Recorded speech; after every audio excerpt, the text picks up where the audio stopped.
Сәлеметсіздер ме? Менің атым Реймов Нұржау. Мен банк центркредитте жұмыс жасаймын, бөлімше директорының орынбасары болып.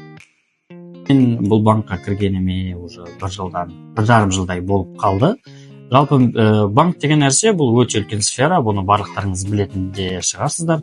Жалпы мен өзімнің оқыған колледжіме, оқыған оқу орныма тоқталып кетсем, мен 17-ші шағын ауданда орналасқан Асметлас колледжінің түлегімін. 2020 жылы оқуға түстім. 2022 жылы аман есен сау колледжі бітірдім. Менің кураторым Лекерова Гүлшат ханым, сонымен қатар арнайы пән жетекшісі Алматай апай. Ол ұстаздарыма мен өте үлкен алғысымды айтамын. Барлық заттарды, барлығын, жұмысты қалай жасау керек, өзіңді үлкен ортада қалай жасау керек, соның барлығы маған үйреткен өте үлкен ұлы тұлғалар десем де мен қателеспеймін. Жалпы колледжіме өте үлкен рахмет, мені осындай керемет маман иесі қылып шығарғаны үшін.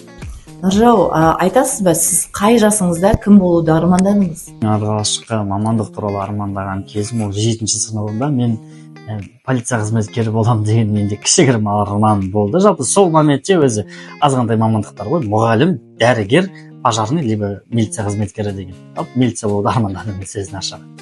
Сіз болмасаңыз, онда кім болар едіңіз? Егер де мен финансист болмасам, мүмкін мен заңгер немесе бір жерде прокурор қызметін атқарар едім. Жалпы маған сол қызметте, сол жақта жұмыс жасаған өте қызықты, өте ұнайды. Нұржау, мектепте алған білімің қазіргі мамандығыңа көмегі тиді ма? Әрине, білім деген нәрсе әрқашан адам баласына керек.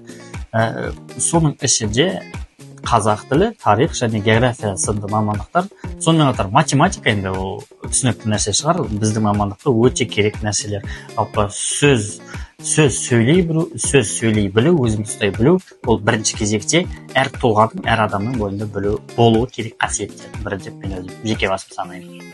Біздің қазіргі таңда біздің Қазақстан қазір дамып жатқан мемлекет ретінде мен студенттерге, болашақ жас мамандарға ұсынар мамандықтарының бірі ол IT саласы, сонымен қатар финансист, менеджер мамандықтарын олар таңдаса болады. Бұл мамандықтар айтқанда өлімі жоқ мамандықтар деп айтсам да болады. Яғни кез келген жерде финансист керек, кез келген жерде IT мамандары керек, кез келген жерде даже IT мамандары болашақта өздерін мұғалім ретінде немесе белгілі бір курстар жүргізетін тренер ретінде елестете алады деген ойдамын.